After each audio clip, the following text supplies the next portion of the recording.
आने वाले 5 साल भारत के इंफ्रास्ट्रक्चर को एक नई ऊंचाई देने वाले होंगे। आने वाले 5 साल भारतीय रेल के कायाकल्प के होंगे।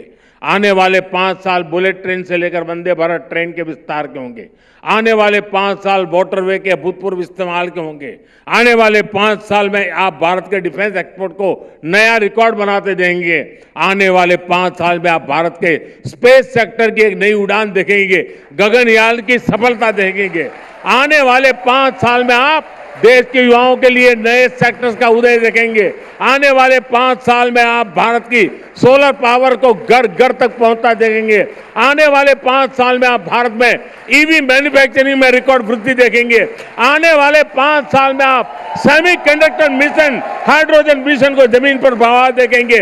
और आने वाले 5 साल में आप निर्णायक नीतियां बनते, निर्णायक फैसले होते हुए भी देखेंगे।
मुस्लिम सिख ईसाई हम वतन हम नाम है।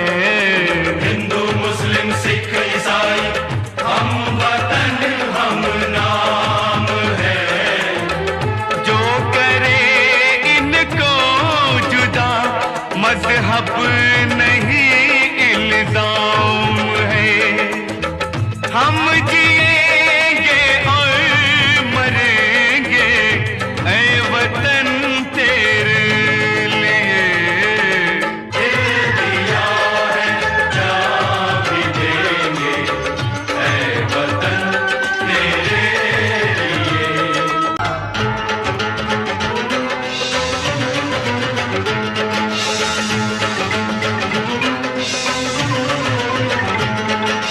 दिल दिया है जान भी देंगे ऐ वतन तेरे लिए। Hello friends, Bharathi Krishnamurthy YouTube ಚಾನಲ್ಗೆ ಸ್ವಾಗತ. ಮೋದಿಯ ಪರವಾಗಿ ಪ್ರಚಾರ ಮಾಡುತ್ತಿರುವ ನಮ್ಮಂಥವರಿಗೆ ರಾಜಕೀಯದ ನಂಟು ಇಲ್ಲ. ನಮ್ಮ ಕ್ಷೇತ್ರದ ಶಾಸಕರ ಜೊತೆಯಲ್ಲಿ ನಮಗೆ ಯಾವ ಸಂಬಂಧವೂ ಇಲ್ಲ. ಯಾವುದೇ ತರಹದ ರಾಜಕೀಯ ಚಟುವಟಿಕೆಗಳಲ್ಲಿ ನಾವುಗಳು ಭಾಗಿಯಾಗುವುದಿಲ್ಲ. ರಾಜಕಾರಣದ ಹತ್ತಿರವೂ ನಾವುಗಳು ಸುಳಿಯುವುದಿಲ್ಲ. ರಾಜಕಾರಣಿಗಳಿಂದ ನಮಗೆ ಯಾವ ಲಾಭವೂ ಆಗಬೇಕಾದಿಲ್ಲ. ಆದರೂ ನಾವುಗಳು ಮೋದಿಯ ಪರವಾಗಿ ಪ್ರಚಾರ ಮಾಡುತ್ತಿದ್ದೇವೆ. ನಿಜವಾಗಿಯೂ ಜಗತ್ತಿನಲ್ಲಿ ಇದೊಂದು ವಿಸ್ಮಯ. ಸಾಮಾನ್ಯರಲ್ಲಿ ಸಾಮಾನ್ಯರಾದ ನಮ್ಮನ್ನು ಮೋದಿ ಅದು ಹೇಗೆ ತನ್ನತ್ತ ಸೆಳೆದರು? ಅದ್ಯಾವ ಶಕ್ತಿ ಮೋದಿಯಲ್ಲಿದೆ? ಇದುವರೆಗೂ ಯಾವ ರಾಜಕಾರಣಿಯ ಬಗೆಗೂ ಆಸಕ್ತಿ ಹೊಂದದ ನಾವುಗಳು ಅದು ಏಕೆ ಮೋದಿಯನ್ನು ಇಷ್ಟು ನಂಬಿದ್ದೇವೆ? ಮೋದಿಯಲ್ಲಿ ಯಾವ ಶಕ್ತಿಯೂ ಇಲ್ಲದಿದ್ದರೆ ಶ್ರೀಸಾಮಾನ್ಯರನ್ನು ತನ್ನತ್ತ ಸೆಳೆಯಲು ಹೇಗೆ ಸಾಧ್ಯ? ಅಸಹ್ಯ ರಾಜಕಾರಣಿಗಳಿಂದ ಬೇಸತ್ತಿದ್ದ ಶ್ರೀಸಾಮಾನ್ಯ ಈ ದೇಶಕ್ಕೆ ಇನ್ನು ಭವಿಷ್ಯವಿಲ್ಲವೆಂದು ತೀರ್ಮಾನಿಸಿ ರಾಜಕಾರಣದಲ್ಲಿ ಆಸಕ್ತಿ ಕಳೆದುಕೊಂಡು ನನಗೂ ರಾಜಕೀಯಕ್ಕೂ ಸಂಬಂಧವಿಲ್ಲವೆಂದು ರಾಜಕೀಯದಿಂದ ವಿಮುಖವಾಗಬೇಕಾದಾಗಲೇ ಆಶಾಕಿರಣದಂತೆ ಕಾಣಿಸಿಕೊಂಡವರು ಮೋದಿಜಿ. ಮತ್ತೆ ಜನರಲ್ಲಿ ಆಸೆಯೊಂದು ಚಿಗುರೊಡೆಯಿತು, ಭಾರತಕ್ಕೂ ಭವಿಷ್ಯವಿದೆ ಎಂದು ತಿಳಿಯಿತು. ಭಾರತದ ರಾಜಕಾರಣದ ಇತಿಹಾಸದಲ್ಲೇ ಪ್ರಪ್ರಥಮ ಬಾರಿಗೆ ಶ್ರೀಸಾಮಾನ್ಯನು ಜಾಗೃತನಾದ. ಮೋದಿಯನ್ನು ಉಳಿಸಿಕೊಳ್ಳದಿದ್ದರೆ ಭಾರತಕ್ಕೆ ಭವಿಷ್ಯವಿಲ್ಲವೆಂದು ಅರಿತ. ಜಗತ್ತಿನಲ್ಲೇ ಯಾವ ರಾಜಕಾರಣಿಗೂ ಈ ರೀತಿ ಶ್ರೀಸಾಮಾನ್ಯನು ಪ್ರಚಾರಕನಾಗಿರಲಿಲ್ಲ. ಭಾರತೀಯರು ಇದುವರೆಗೂ ಸಿನಿಮಾ ನಾಯಕರ ಮೋಹಕ್ಕೆ ಒಳಗಾಗುತ್ತಿದ್ದರು. ಮೊಟ್ಟ ಮೊದಲ ಬಾರಿಗೆ ಒಬ್ಬ ಸಿನಿಮಾ ನಾಯಕರನ್ನ ಮೀರಿ ಮೋದಿ ಜನರನ್ನ ತನ್ನತ್ತ ಸೆಳೆದರು. ಭಾರತೀಯರು ಯಾವುದೇ ರಾಜಕಾರಣಿಯನ್ನ ನಾಯಕನಂತೆ ಒಪ್ಪಿಕೊಂಡಿರಲಿಲ್ಲ. ಮೋದಿ ಭಾರತವನ್ನು ಮಾತ್ರ ಬದಲಾಯಿಸುತ್ತಿಲ್ಲ, ಭಾರತೀಯ ಮನಸ್ಥಿತಿಯನ್ನು ಬದಲಾಯಿಸಿಬಿಟ್ಟರು. ಈಗ ಭಾರತೀಯರ ಕಣ್ಣಲ್ಲಿ ಒಂದು ಕನಸಿದೆ, ಅದರ ಭಾರ ಮೋದಿಯ ಮೇಲಿದೆ. ಮೋದಿಯ ಉಳಿಸುವ ಜವಾಬ್ದಾರಿ ನಮ್ಮ ಮೇಲಿದೆ. ಫ್ರೆಂಡ್ಸ್, ಮೋದಿಜಿಯವರು ಈ ವಿಡಿಯೋದಲ್ಲಿ ತಮ್ಮ ಯೋಜನೆಗಳ ಬಗ್ಗೆ ತಿಳಿಸಿದ್ದಾರೆ. 2024 में अगर मोदी को 407 सीट मिलती है तो क्या क्या खास होगा, चलिए इस वीडियो में जानते हैं। 407 सीटें और वक्फ बोर्ड। लोकसभा में 407 सीटें चाहिए ताकि वक्फ बोर्ड खत्म हो सके। ये कश्मीर के धारा 370 से भी खतरनाक है। 2, 10 करोड़ बांग्लादेशी घुसपैठिए। अगर मोदी के पास 407 सीटें हैं तो CAA NRC कानून के तहत 10 करोड़ बांग्लादेशी घुसपैठिए बाहर जाएंगे। 3, माइनॉरिटी कमीशन का अंत। लोकसभा में 407 सीटों से माइनॉरिटी कमीशन का अंत होगा। 4, धार्मिक स्थलों का अधिकार। हजारों हिंदू मंदिर जो मस्जिदों में बदल गए थे उन्हें वापस दिलाने का कानून लागू होगा। 5, मदरसों का बंद होना। आतंकवादी मदरसों को बंद किया जाएगा और एक समान शिक्षा कानून बनाया जाएगा। दोस्तों, ये हो सकता है। आपकी पूरी टीम को लगाइए कि मोदी है क्या, ढूंढ के निकाले। आप 29 पर अटक गए।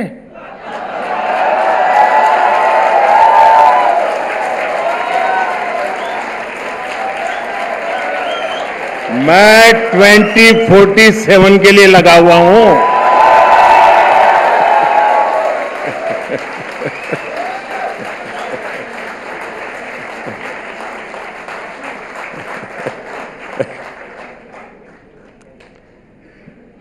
आप सबको नमस्कार। आज ही जैसा अरुण जी ने बताया, भारत में दुनिया के सबसे बड़े लोकतांत्रिक पर्व की प्रक्रिया की शुरुआत हुई है और इस महत्वपूर्ण अवसर पर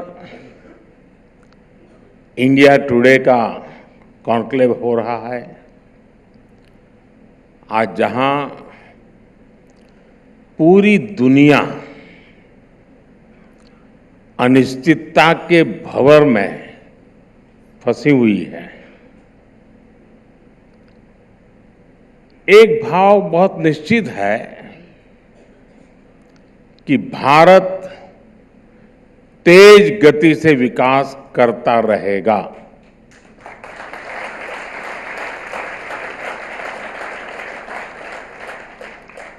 आज mood off the nation Bharat को दुनिया की तीसरी बड़ी इकोनॉमी बनाने का कह रहा है। आज मूड ऑफ द नेशन विकसित भारत के निर्माण का है।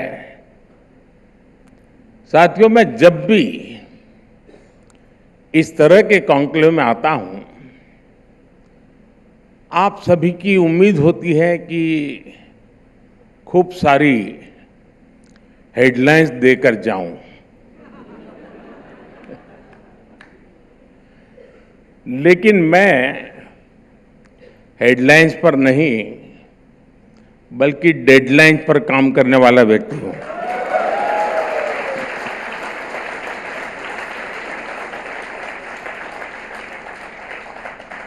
और इसलिए आज मैं यहां वो बातें भी बताऊंगा जिनको मीडिया उतना आकर्षक नहीं मानता है। उसमें यहाँ बैठे हुए का दोष नहीं है, उस पूरी बिरादरी का।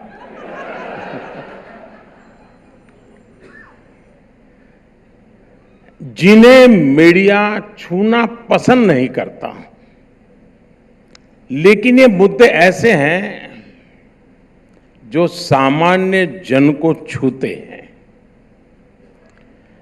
अब जैसे एक विषय है स्टार्टअप्स का। ये सही है कि 10 साल पहले तक बहुत इने गिने स्टार्टअप थे, मुश्किल से 100 के आसपास होते थे। आज करीब 1.25 लाख स्टार्टअप रजिस्टर्ड स्टार्टअप्स हैं। लेकिन भारत की स्टार्टअप क्रांति की पहचान सिर्फ नंबर वाली नहीं है। भारत की स्टार्टअप क्रांति की असली पहचान ये है कि ये स्टार्टअप हिंदुस्तान के 600 डिस्ट्रिक्ट से भी ज्यादा डिस्ट्रिक्ट्स में है, यानी एक प्रकार से 90% एरिया ऑफ द कंट्री। ये अपने आप में बहुत बड़ी बात है। वरना लोगों को लगता है स्टार्टअप मतलब बेंगलुरु। 600 डिस्ट्रिक्ट में स्टार्टअप्स होना यानी टियर 2 और टियर 3 जो शहर है वहां के नौजवान स्टार्टअप क्रांति की अगुवाई कर रहे हैं। छोटे शहरों के युवाओं की इस सफलता ने भारत की स्टार्टअप क्रांति को ड्राइव किया है। और आज देखिए, जिस दल ने कभी स्टार्टअप्स के बारे में चर्चा तक नहीं की, उसे भी स्टार्टअप्स की बात करने के लिए मजबूर होना पड़ा है।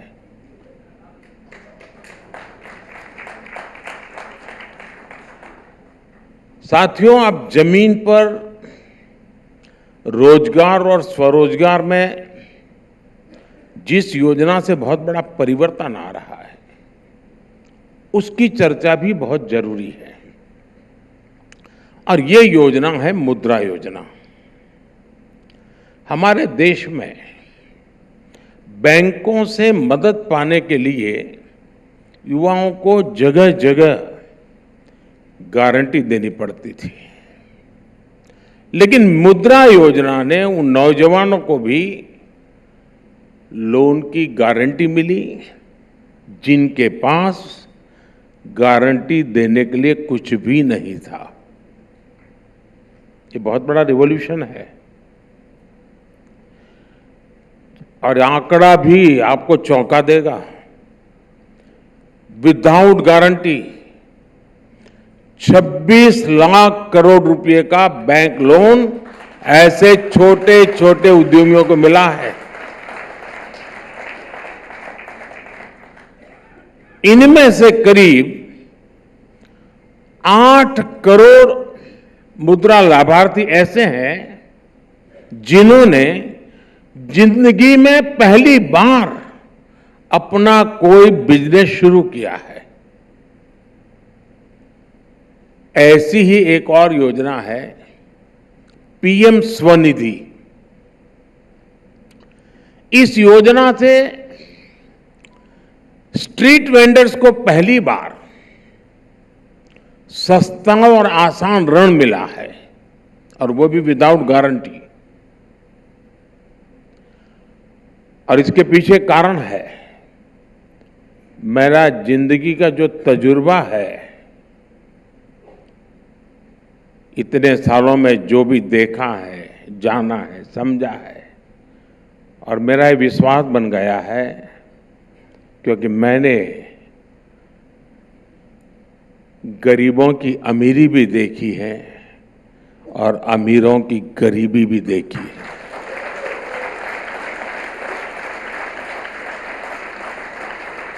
और इसलिए मेरा साहस था कि स्ट्रीट वेंडर्स को विदाउट गारंटी पैसे देने का निर्णय करेंगे। अभी 2-3 दिन पहले ही मैंने दिल्ली में एक बड़ा सम्मेलन इनका किया था, स्ट्रीट वेंडर्स का। देश के कोने कोने से हजारों रेहड़ी पटरी ठेले वाले गरीब लोग आए। मीडिया में इसकी चर्चा नहीं हुई, लेकिन आज आपके प्लेटफॉर्म पर मैं उन रेहड़ी पटरी ठेले वालों की सराहना करूंगा। और आपको याद होगा, रूटीन में हमारा ध्यान नहीं जाता है, लेकिन कोविड के दिन याद कीजिए, इनके बिना जिंदगी कितनी मुसीबत में पड़ गई थी। और मैंने उसी दिन तय किया था कि ये शक्ति शक्ति हैं, मैं इनके लिए कुछ करूंगा।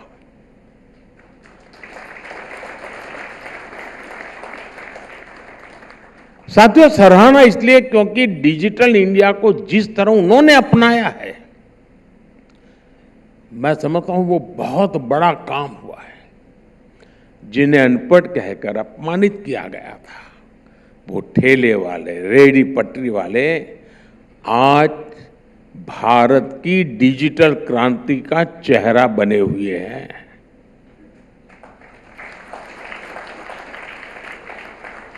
विश्व में जो भारत की डिजिटल क्रांति की चर्चा होती है, उसका एक कारण यह है, हमारे यहाँ जो एम्बेसीज है ना, उनके यहाँ उनके देश का कोई मेहमान आता है तो किसी रेहड़ी पटरी वाले के यहाँ जाके कुछ खरीद करके डिजिटल ट्रांजैक्शन दिखाते हैं उसको। यानी बहुत बड़ा मार्केटिंग विषय बन गया है ये। हमारे इन लोगों की जो मेहनत मीडिया में हाईलाइट किया जाना जरूरी है। और आज मैं आपके इस प्लेटफॉर्म का दुरुपयोग कहो तो दुरुपयोग में इसे ही कर लिया आया हूं आज। साथियों, संभव है यहां बहुत सारे लोग ऐसे होंगे जिनको शायद नमो ड्रोन दीदी योजना के बारे में पता नहीं होगा। कुछ दिन पहले ही मैंने विमेन सेल्फ हेल्प ग्रुप्स, जो गांवों में 10, 12, 15 बहनें इकट्ठी होकर के कभी पापड़ बनाना, कुछ अचार बनाना, ऐसा छोटी मोटी कमाई का काम करते हैं, ऐसी महिलाओं को 1000 ड्रोन सौंपे हैं, 1000 ड्रोन। और ये ड्रोन वैसे नहीं है जो आप टीवी वाले वर्ल्ड वॉर का बिगुल बजाते हुए दिखाया करते हैं, वो नहीं है। ये गांव का, खेती का और महिलाओं का भाग्य बदलने वाले ड्रोन है।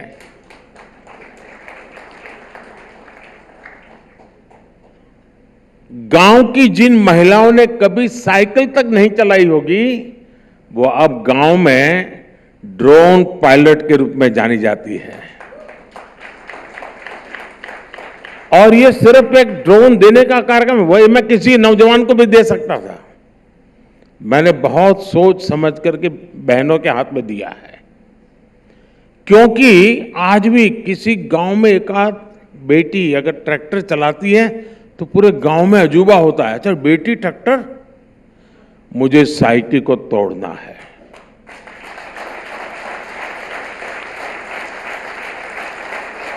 और मैं दिखाना चाहता हूं कि बेटी ड्रोन पायलट है। पूरे गांव के जीवन की सोच को बदलने का मेरा एक तरीका है। और मैं मानता हूं जब वो ड्रोन चलाएगी, खेत के सारे काम करेगी, कृषि की इकोनॉमी को बदल देगी, आप कल्पना कर सकते हैं कि उन महिलाओं के विषय में क्या होगा। मुझे याद है, मैं जब गुजरात में था तो मैंने एक काम किया था। ये आशा वर्कर, आंगनवाड़ी वर्कर होते हैं, मैंने कहा उनको अच्छे से अच्छे कपड़े चाहिए उनके लिए। और मैंने उस समय जो हमारे यहाँ टीम थी, मैंने कहा एयर होस्टेस से भी अच्छे कपड़े आशा वर्कर और आंगनवाड़ी वर्कर का होने चाहिए। और मैं देख रहा था कि पहले गांव में सरकार मतलब कोई पुलिस वाला आया तो लगता था कि सरकार आई। मैंने इनका सारा यूनिफॉर्म बदल करके ये स्थिति पैदा कर दी थी कि गांव वालों को लगता था ये मतलब सरकार। आप कल्पना कर सकते हैं कितनी प्रेस्टीज मिली होगी। उसी साइकी, उसी सोच से मैंने ये नमो ड्रोन दीदी एक बहुत बड़ा अभियान चलाया है।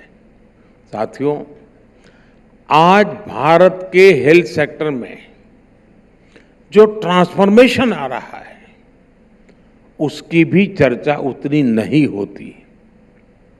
डॉक्टर त्रेहान यहाँ बैठे हैं। आप लोग 5 लाख रुपए तक के मुफ्त इलाज की सुविधा देने वाली आयुष्मान योजना के विषय में कभी न कभी सुना है, कभी जाना भी होगा। लेकिन आप आज गांवों में जाएंगे तो वहां आपको एक और चीज मिलेगी, वो है आयुष्मान आरोग्य मंदिर। हमारा प्रयास रहा है कि गांव में, ब्लॉक में आधुनिक हेल्थ सेंटर की सुविधा हो। इसलिए हमने देश के गांवों में 1.5 लाख से अधिक आयुष्मान आरोग्य मंदिर बनवाए हैं। कुछ लोगों की परेशानी ये सारी योजना मंदिर में अटक जाएगी, वो उनका प्रॉब्लम है, मेरा नहीं है।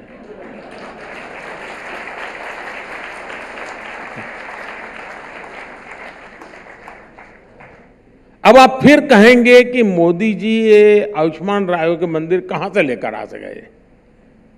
ये काम लगातार चल रहा है, लेकिन ये काम हेडलाइन नहीं बनता है। इन आरोग्य मंदिरों में सामान्य टेस्ट तो होते ही हैं, साथ ही डायबिटीज से लेकर के कैंसर जैसी बीमारियों की शुरुआती जांच वहां पर होती है। और इन आयुष्मान आरोग्य मंदिरों को हम डिजिटली बड़े अस्पतालों से जोड़ा है। हम कोशिश कर रहे हैं कि गांव के मरीजों को भी सीमलेस ट्रीटमेंट मिले। आज हम टेलीमेडिसिन की एक बहुत बड़ी सुविधा देश के गांव गरीब तक पहुंचा रहे हैं। हम डिजिटल रिवॉल्यूशन यूपीआई में दिखता है, ये डिजिटल रिवॉल्यूशन है।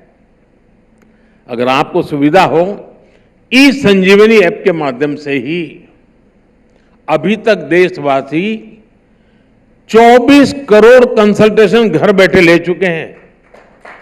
24 करोड़। देश के गांव में हो रही इस हेल्थ क्रांति की चर्चा भी आज उतनी ही जरूरी है।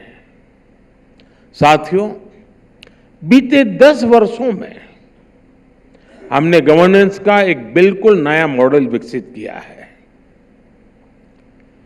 हमने उस पर फोकस किया है जो प्राथमिकताओं में सबसे पीछे रहता था।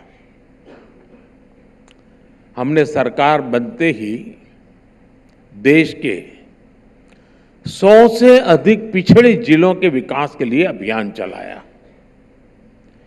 एस्पिरेशनल डिस्ट्रिक्ट प्रोग्राम के कारण आज ये जिले अनेक पैरामीटर्स में दूसरे जिलों से भी कहीं आगे निकल चुके हैं। अब इस सफलता को हम डिस्ट्रिक्ट से नीचे ब्लॉक स्तर पर ले जा रहे हैं। हमने एस्पिरेशनल ब्लॉक प्रोग्राम शुरू भी कर दिया है। साथियों, हमारा नॉर्थ ईस्ट वो पहले की सरकारों की प्राथमिकता में सबसे पीछे था, लेकिन 2014 में सरकार में आने के बाद मैंने तय किया कि हमारे मंत्री या वरिष्ठ अधिकारी हर 15 दिन में उन क्षेत्रों का दौरा करेंगे नॉर्थ ईस्ट में, और वो भी डिस्ट्रिक्ट हेडक्वार्टर पर नहीं, इंटीरियर में जाना होगा। मेरे मिनिस्टर्स को भी जाना है, और इतना ही नहीं, रात को रुकना है। 2014 के बाद केंद्रीय मंत्रियों ने 680 टाइम नॉर्थ ईस्ट का दौरा किया है। करीब करीब 700 बार भारत सरकार के मंत्री प्रधानमंत्री के रूप में मैंने इस देश में अब तक जितने प्रधानमंत्री हो गए उन सबने टोटल जितनी बार नॉर्थ ईस्ट गए होंगे उससे अनेक गुना बार मैं अकेला गया हूं।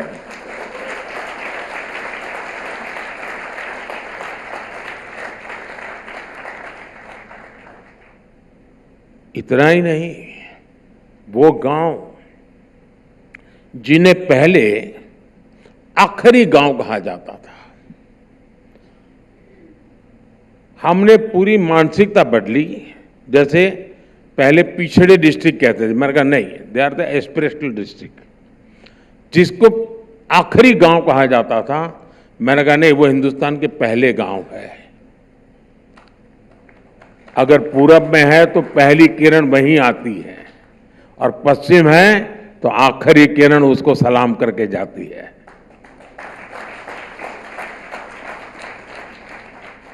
अभी इस कार्यक्रम को लॉन्च हुए करीब 1 साल हुआ है।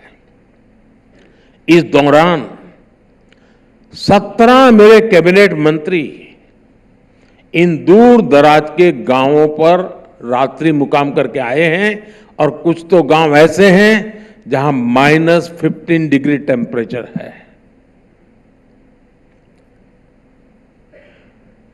कहने का तात्पर्य यह है कि आपको जो दिखता है ना, वो तो बहुत छोटी सी चीज आपको पता है।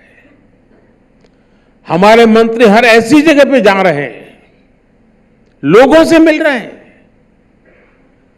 वो उनके बीच रात बिताना, उनसे बातें करना, उनके सुख दुख को समझना। क्या एक काम कोई चुनाव के फायदे के लिए होते हैं क्या? वो गांव जब मुश्किल से 50 की बस्ती है, 100 की बस्ती है, पहुंचने में 3-3 दिन लग जाते हैं, लेकिन एक कमिटमेंट है। चुनाव तो आते हैं जाते हैं साथियों, जिम्मेवारियां होती है। साथियों, जब सरकार का फोकस क्लियर होता है तो वो हर क्षेत्र में नजर आता है। जैसे मैंने कभी मीडिया को इस बात की भी चर्चा करते नहीं देखा कि कैसे ही सरकार ने नए मंत्रालय बनाकर अपने लक्ष्यों को साधने की कोशिश की। हमने स्किल डेवलपमेंट के लिए अलग मंत्रालय बनाया, हमने पशुपालन और फिशरीज के लिए अलग मंत्रालय बनाया, हमने कोऑपरेटिव सेक्टर के लिए अलग मंत्रालय बनाया, और इसका नतीजा भी वैसे ही देखने को मिला है।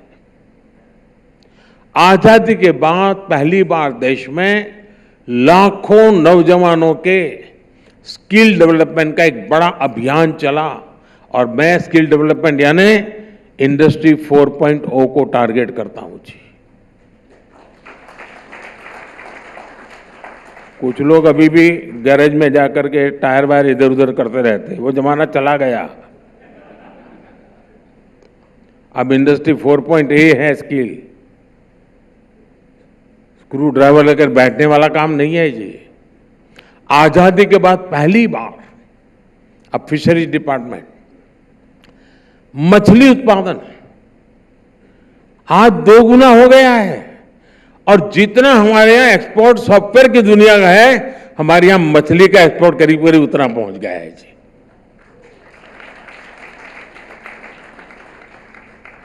आपको जानकर के और आश्चर्य होगा, कोविड में वैक्सीन का तो आपको सबको पता है, क्योंकि आपकी खुद की जिंदगी उसमें दांव पर लगी थी। लेकिन ये मोदी ऐसा है जिसने पहली बार पशुओं के टीकाकरण के लिए 15,000 करोड़ रुपए की योजना बनाई है। टीकाकरण का काम चलता है, और मेरा जो अल्टीमेट मिशन है, जो मैं ग्लोबली इसको प्रमोट कर रहा हूं, 1 अर्थ 1 हेल्थ, इसका पीछे मेरे यानी पौधे की तबीयत हो, पशु की तबीयत हो या इंसान की हो, आप उसको टुकड़ों में नहीं देख सकते। और उसी की दिशा में साथियों, पहली बार पशुपालकों और मछुआरों को किसान क्रेडिट कार्ड का लाभ मिला है। आपने देखा होगा, कोऑपरेटिव मिनिस्ट्री मैंने अलग बनाई। इस मिनिस्ट्री बनने के बाद 60,000 से ज्यादा पैक्स के, जो छोटी छोटी उनकी कमेटियां होती है, 60,000 पैक्स का कंप्यूटरीकरण का काम, कंप्यूटराइजेशन का काम पूरा हुआ है। 60,000 यानी गांवों में है ये। इसी मंत्रालय ने दुनिया की सबसे बड़ी स्टोरेज स्कीम शुरू की है। 2 लाख गोडाउन उसका काम चल रहा है। अब टीवी ने क्या, मीडिया का इंटरेस्ट क्या रहेगा कि बारिश में कहीं पर अनाज भीग रहा है तो 24 घंटे बहुत बढ़िया न्यूज स्टोरी बनती है। वो गलत नहीं है, वो गलत नहीं है, आप सही कर रहे हैं, लेकिन उसका समाधान क्या? 2 लाख गोडाउन बनेंगे नए, और उसके साथ किसान को बहुत बड़ा फायदा ये होगा, अब किसान अपना माल बेचने के लिए मजबूर नहीं होगा, वो गोडाउन में रख सकता है। जब मार्केट तेज होगा उस दिन जाकर के वो बेचेगा, उसकी इनकम एश्योर्ड हो जाएगी और जो बर्बादी होती है वो बचेगी।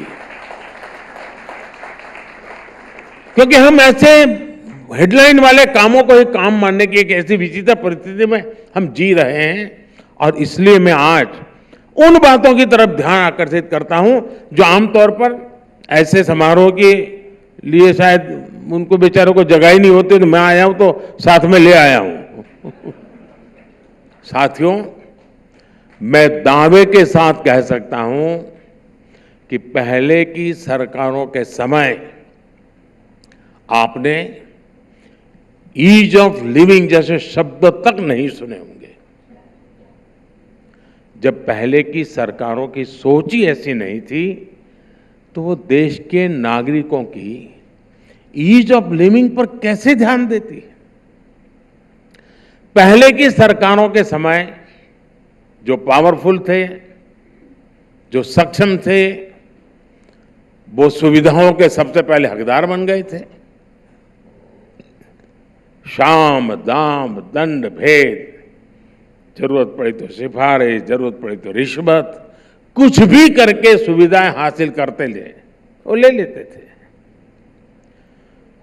और बीच में पिसता कौन था? देश का सामान्य नागरिक, वो सामान्य नागरिक जिसको हम R.K. लक्ष्मण के कार्टूनों से ही पहचानते थे। मैं उसके साथ जी करके आया हूं।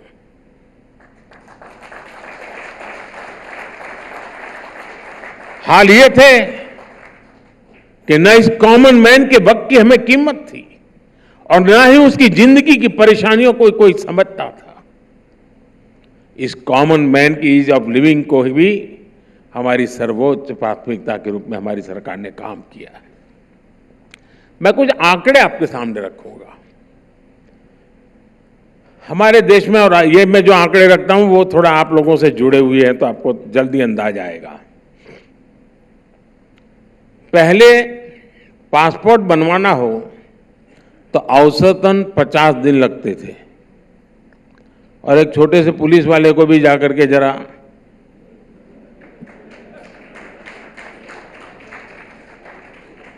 और इन 50 दिनों में भी लोगों को 50 फोन करने पड़ते थे, सिफारिश लगानी पड़ती थी, कोशिश करनी पड़ती।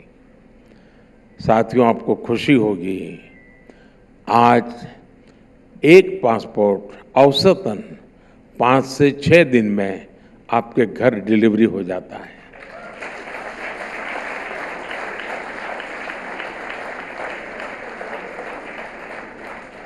ये बदलाव कैसे आया? कर्मचारी वही है, फाइलें वही है, बजट वही है, बदलाव कैसे आया? लेकिन सरकार ने जैसे ही ईज ऑफ लिविंग पर जोर दिया, सिस्टम में परिवर्तन आना शुरू हो गया। और इसके लिए हमने सिस्टम को, इंफ्रास्ट्रक्चर से भी सपोर्ट किया। 2014 से पहले देश में सिर्फ 77 पासपोर्ट सेवा केंद्र थे, पूरे देश में 77। आज करीब करीब 550 पासपोर्ट सेवा केंद्र है।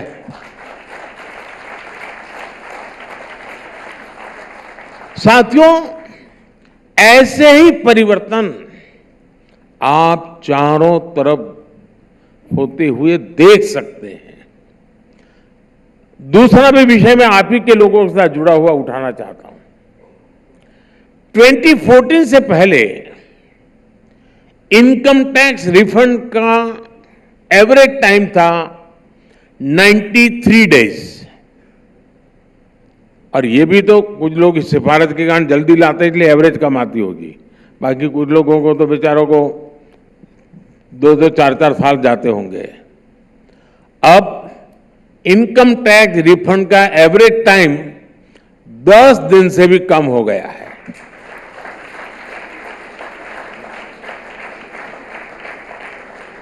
(2014) से पहले हमारे टोल प्लाजा पर औसतन वेटिंग टाइम 12 मिनट से ज्यादा था।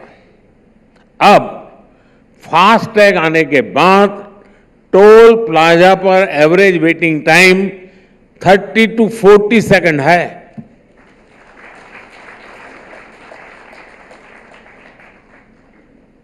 साथियों, हमारे यहां गुलामी के कालखंड में बने पीनल कोड भी ऐसे ही चल रहे थे। अरुण जेटली ने भी उसका उल्लेख किया। उनके मूल में दंड था,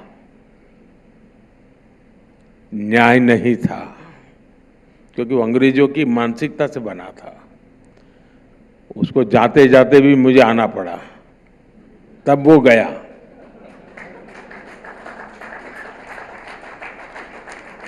हमने अपने गवर्नेंस मॉडल की भावना के अनुकूल ही इनको न्याय केंद्रित बनाया है।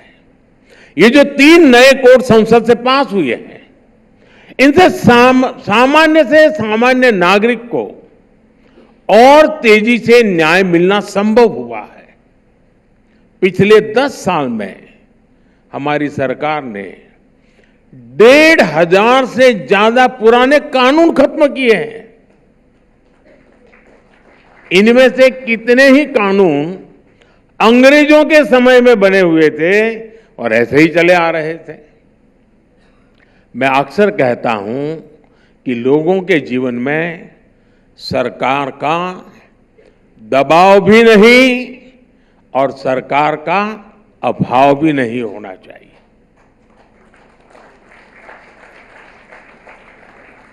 गरीब है, उसको लगना नहीं चाहिए कि संकट के समय कोई आया नहीं। अभाव नहीं होना चाहिए। सरकार की जहां जरूरत है सरकार होनी चाहिए। लेकिन यह क्या तरीका है?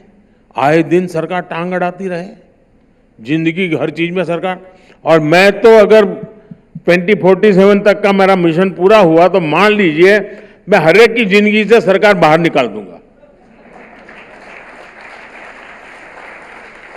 सामान्य मानवीय की जिंदगी में सरकार होनी ही नहीं चाहिए। उसको खुली छूट होनी चाहिए अपनी जिंदगी जीने की। अपने सपनों को साकार करने के लिए खुला आसमान उसके लिए छोड़ देना चाहिए। और इसी सोच के साथ हमने ईज ऑफ लिविंग के लिए, जैसा मैंने कहा ना, हमने 1,500 कानून खत्म किए। वैसे ही भांति भांति की चीजें सरकार मांगती रहती है। अच्छा, ये फॉर्म लाए, ये ले आओ, ये लाए, वो ले आओ, वो लाए, वो लाए। आपका घर यहां है, अच्छा आपके घर के सामने कौन रहता है, ले आओ। यानी ये पता नहीं सरकार में आदत बन गई है। आप जानकर के खुश हो जाएंगे, मैंने 40,000 से ज्यादा ऐसे कंप्लायंसेस को खत्म कर दिया और उन्हें बहुत आसान बना दिया है। 40,000। आप सामान्य नागरिक को क्या तकलीफ होती होगी भाई? हम पूरी कोशिश कर रहे हैं कि देश के सामान्य मानवी को किसी भी काम के लिए सरकारी दफ्तरों के चक्कर काटने ही न पड़े। लाइनों में लगना ही न पड़े। बिजली बिल हो, हाउस टैक्स हो, वाटर टैक्स हो, प्रॉपर्टी का काम हो, स्कॉलरशिप के लिए सब अप्लाई करना हो, ऐसे दर्जनों काम अब ऑनलाइन हो जाते हैं। अब आप रेलवे स्टेशन पर आपको कोई कतार नहीं दिखती होगी, बदल गई दुनिया। और साथियों, ईज ऑफ लिविंग का मतलब सिर्फ इस तरह की सुविधाओं का विस्तार ही नहीं होता है। ईज ऑफ लिविंग तब बढ़ती है जब गरीब और मध्यम वर्ग की जेब में कुछ पैसे बचते हैं, उसकी बचत होती है। हमारी सरकार की योजनाएं कैसे लोगों का पैसा बचा रही हैं, ये अपने आप में एक केस स्टडी है। और अभी आप पढ़ रहे हैं तो शायद वहां इस पर उठाइए काम, अरुण जी, आपकी यूनिवर्सिटी को लगाइए। 2014 में 2 लाख रुपए की सालाना इनकम पर टैक्स देना होता था। 2 लाख इनकम पर इनकम टैक्स था। आज 7 लाख रुपए की सालाना इनकम पाने वाले को 1 रुपये का भी टैक्स नहीं है। इसमें तो ताली बजाओ यार, पैसा तुम्हारा बच रहा है।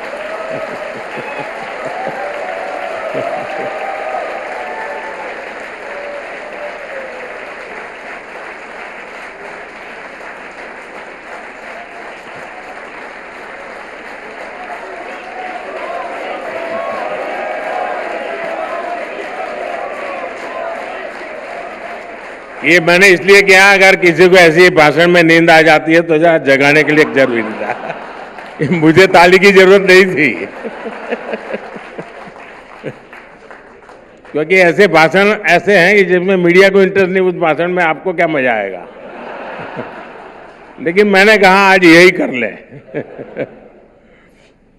देखिए, हमारी सरकार ने जो निर्णय लिए हैं उसकी वजह से डायरेक्ट टैक्सेस में करीब करीब 2.5 लाख करोड़ रुपए बचे हैं देश के नागरिकों के। 2.5 लाख करोड़ रुपए।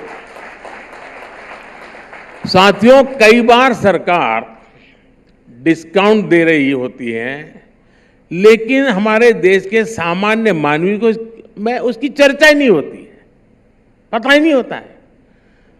रेल टिकट के साथ भी ऐसा ही हुआ है। आप कल्पना कर सकते हैं कि सिर्फ रेलवे की टिकट पर पिछले 10 साल में 4.5 लाख करोड़ रुपए का डिस्काउंट दिया गया है। 4.5 लाख करोड़ रुपया। गरीब और मिडिल क्लास के ये पैसे बचे ही तो हैं, उसके पास बचे हैं पैसे, वरना वो सरकार को देता। स्वच्छ भारत अभियान को तो आप, हमारे अरुण जी ने तो काफी उसका झंडा उठाया हुआ है। मीडिया ने काफी सपोर्ट किया स्वच्छ भारत अभियान को। करीब करीब सभी मीडिया हाउसेज ने किसी न किसी रूप में उसका साथ दिया। ये भी गरीब और मध्यम वर्ग के पैसे बचाने में मदद कर रहा है। इस अभियान की वजह से अनेक बीमारियां फैलने से रुकी है। एक स्टडी में सामने आया है कि स्वच्छ भारत अभियान हर साल गरीबों के 60,000 करोड़ रुपए से ज्यादा बचा रहा है। 60,000 करोड़ रुपए गरीब का बचना यानी कितना बड़ा काम है जी। वरना यही पैसे उन्हें बीमारियों के इलाज पर खर्च करने पड़ते हैं। इसी तरह आयुष्मान भारत योजना की वजह से गरीबों के 1 लाख करोड़ रुपया जो उनको अस्पताल में देना था वो बचा हुआ है, खर्च होने से बचे हैं। सरकार एक जन औषधि केंद्र चला रही है। इन जन औषधि केंद्र में वही दवाइयां, कोई क्वालिटी कॉम्प्रोमाइज नहीं, करीब 80% हम डिस्काउंट देते हैं उसमें, ताकि मध्यम वर्ग गरीब परिवार हो। अब मध्यम वर्ग परिवार में बुजुर्ग माँ बाप रहते हो, डायबिटीज हो, तो 1,500-2,000 रुपए की दवाई लग ही जाती है उसको। आज हमने जनऔषधि केंद्रों में जो लोग दवाइयां लेते हैं उसके कारण गरीबों के, मध्यम वर्ग के 30,000 करोड़ रुपए जो उसकी दवाई में लगने वाले थे, डिस्काउंट के कारण 30,000 करोड़ रुपए बचे हैं। अब आपको जो सीधा जुड़ा हुआ है वो भी मैं बताता हूं। ये जो मोबाइल डेटा भी है आज आपके हजारों रुपए बचा रहा है, आपको मालूम ही नहीं है क्योंकि भूल जाते हैं और ये लोग बताते नहीं हैं। 10 साल पहले मोबाइल डेटा 250 रुपये पर जीबी होता था, 250 रुपीज पर जीबी। ये 10 साल पहले की बात कर रहा हूं मैं। आज जितने जीबी एक सामान्य भारतीय हर महीने खर्च करता है, उस हिसाब से अगर करता तो उसका टेलीफोन का महीने का बिल होता कम से कम 4-5 हजार रुपया से ज्यादा। लेकिन अब भारत में मोबाइल डेटा 10 रुपया पर जीबी के आसपास है, यानी 250 से कम होते 10 रुपया। हर महीने आपके मोबाइल बिल में ही 3-3.5 हजार रुपये बच रहे हैं, यानी साल भर का करीब करीब 50,000 रुपया मोदी आपको देने नहीं आया है, लेकिन मोदी ने ऐसा किया है कि आपके पैसे बच रहे हैं। कभी याद करना मुझे भी।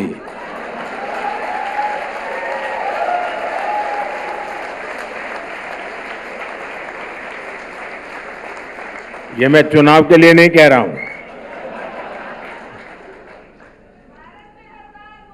अभी कुछ ही दिन पहले हमने पीएम सूर्य घर मुफ्त बिजली योजना शुरू की है। सरकार अपने घरों में, यानी नागरिकों को दे रही है, सोलर पैनल लगाने के लिए 78,000 इतने रुपये हर परिवार को मदद के रूप में दे रहा है। 78,000 रुपये। कुछ ही हफ्ते के भीतर इस योजना से जुड़ने के लिए मैंने ऑनलाइन रजिस्ट्री शुरू की। अब तक 1 करोड़ से ज्यादा लोग अप्लाई कर चुके हैं। उनको ये पैसे मिलेंगे और इस योजना से जुड़ने वालों की आमतौर पर एक मिडिल क्लास फैमिली है जिसके घर में एक आध एसी है, 2-3 फैन है, हो सकता है फ्रिज हो सकता है वॉशिंग मशीन हो, तो करीब करीब 300 यूनिट उसकी बिजली की जरूरत पड़ती है। 300 यूनिट मुफ्त बिजली मिलनी उससे संभव हो जाएगी। इतना ही नहीं, जो ज्यादा बिजली पैदा करेगा सोलार सिस्टम से, सरकार वो खरीदेगी और उसकी कमाई का साधन पैदा हो जाएगा। साथियों, मेरे लिए बहुत आसान था कि मैं जनता की गाढ़ी कमाई, टैक्स पेयर की मेहनत की कमाई को ऐसे ही बांट देता, तालियां बजवा लेता। मेरा रास्ता वो नहीं है दोस्तों।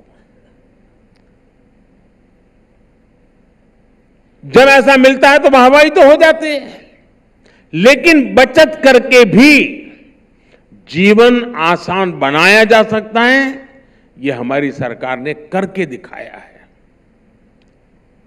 ये रास्ता थोड़ा कठिन है, मीडिया के लिए बोरिंग है, और आज भी शायद बोरिंग जैसा भाषण भी मेरा लगता होगा, लेकिन ये लॉन्ग टर्म का है, देश हित में है। और मैं जानता हूं मुझे इसमें मेहनत ज्यादा पड़ती है, लेकिन मैंने जैसे अभी कहा उन्होंने, मैं मक्खन पर लकीर करने के लिए नहीं आया हूं, मैं पत्थर पर लकीर करने आया हूं। इसलिए मैंने रास्ता चुना है, और मैंने ये रास्ता इसलिए चुना है कि मैं आपके बच्चों के हाथ में एक समृद्ध हिंदुस्तान देना चाहता हूं।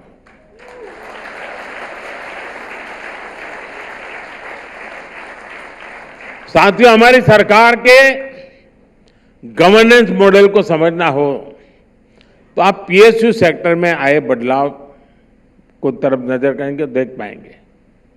आमतौर पर सरकार के पीएसयू मतलब सरकारी खजाने से जाता है, जन्म लेता है, और वो जन्म लेता है उसी दिन उसकी एक्सपायरी डेट तय हो जाती है जी। यही उसका इतिहास रहा है जी। बहुत कम पीएसयू होते हैं सरकार के जो कुछ देश के लिए काम आते हैं, बर्बादी लाते हैं। जो रचना बनाई है जिन्होंने बनाई, लेकिन आप याद कीजिए, वो दिन याद करेंगे तो पता है जैसे पहले की सरकारों के चलते बीएसएनएल और एमटीएनएल दोनों बर्बाद हो गए थे। पहले की सरकारों ने एचएएल को भी बर्बाद कर दिया था। एलआईसी को लेकर भी कुछ लोगों ने एक से बढ़कर एक झूठ बोला था, लेकिन आज स्थिति क्या है? आज BSNL made in India 5G की ताकत से आगे बढ़ रहा है। आज एयर इंडिया नई भूमिका में अपना विस्तार कर रही है। आज एचएएल में रिकॉर्ड मैन्युफैक्चरिंग हो रही है और रिकॉर्ड रेवेन्यू जनरेट हो रही है। एचएएल के पास अब एशिया की सबसे बड़ी हेलीकॉप्टर बनाने वाली फैक्ट्री है। आज एलआईसी भी दिनों दिन और मजबूत होती जा रही है।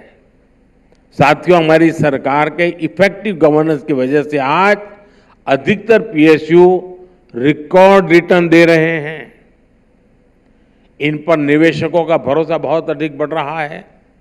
10 साल पहले पीएसयूज का नेट प्रॉफिट लगभग 1.25 लाख करोड़ रुपए था।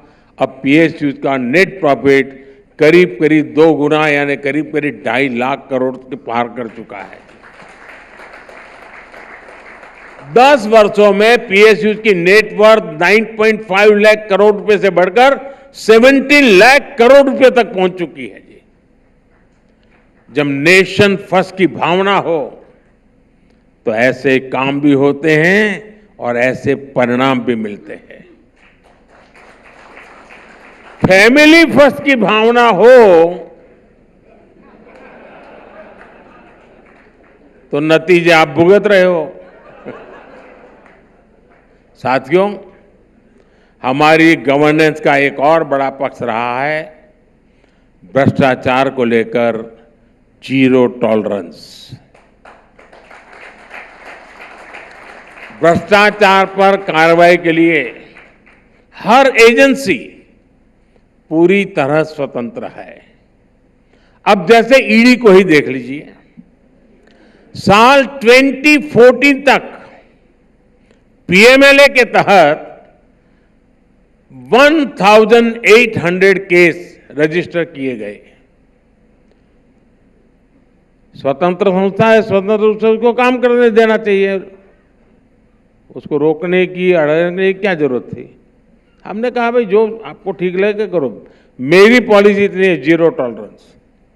बीते 10 वर्षों में 4700 केस दर्ज हुए हैं। मैं जानता हूं आप ताली नहीं बजाइए इसमें, क्योंकि मैं आपको परेशान नहीं करना चाहता। साल 2014 तक सिर्फ, अब देखिए देश कैसी हालत में रहा है, 2014 तक सिर्फ 5000 करोड़ रुपए की ही संपत्ति अटैच की गई थी। हमारे 10 वर्षों में 1 लाख करोड़ रुपए से अधिक की संपत्ति अटैच की गई है। प्रोसिक्यूशन कंप्लेंट्स के मामले में भी बीते 10 वर्षों में 10 गुना की वृद्धि हुई है। ईडी ने बहुत बड़ी संख्या में टेरर फाइनेंसिंग से जुड़े अपराधियों को, साइबर क्राइम से जुड़े अपराधियों को, नारकोटिक से जुड़े अपराधियों को गिरफ्तार किया है। इन लोगों की हजारों करोड़ रुपए की संपत्ति अटैच की गई है। कई सारे ब्यूरोक्रेट्स के यहां ईडी की कार्रवाई ने, नोटों की गड्डियों ने पूरे देश का ध्यान अपनी ओर खींचा है। ये हम कर पाए हैं। अब जब इतनी तेज कार्रवाई होगी तो कुछ लोगों के पेट में दर्द होना बहुत स्वाभाविक है। और इसलिए ही तो वो लोग दिन रात मोदी को गाली देने का अभियान चला रहे हैं। देश भी देख रहा है कि इन लोगों की नीति, नियत और निष्ठा हर प्रकार से सवालों के घेरे में है। ऐसे लोगों को देश साफ साफ कह रहा है, सो सॉरी।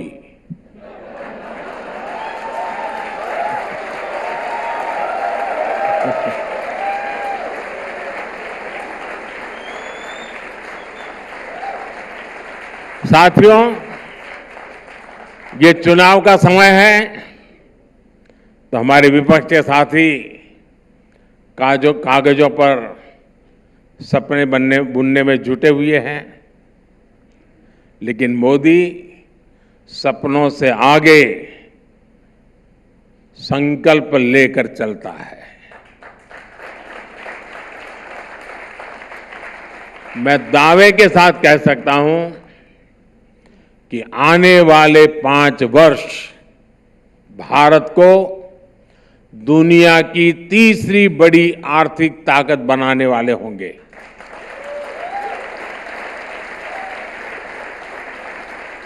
आने वाले 5 साल इस अनसर्टेन वर्ल्ड के लिए एक स्थिर, समर्थ और सशक्त भारत की गारंटी के होंगे।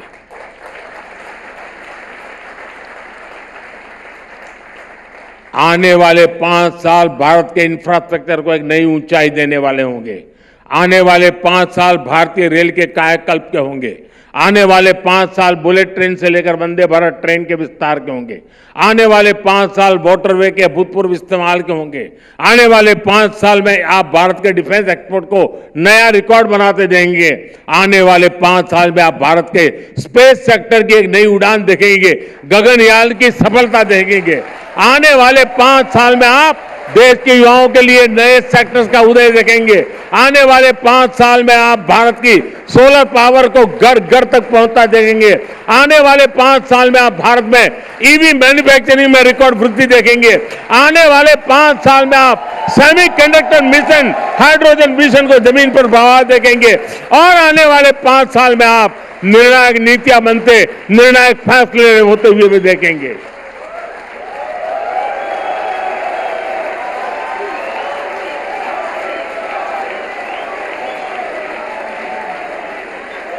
और इन संकल्पों की सिद्धि के लिए मैं बहुत पहले ही काम शुरू कर चुका हूं। प्रोग्रेसिव अनफोल्डमेंट है इसलिए बोलता नहीं हूं। मैं इंडिया टुडे के कॉन्क्लेव में फिर आऊंगा।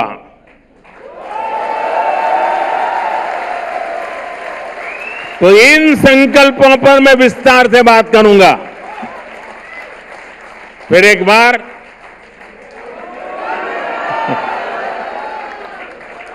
आएगा तो देखिए, आपका ऑडियंस की आवाज है। ये मूड ऑफ द नेशन है।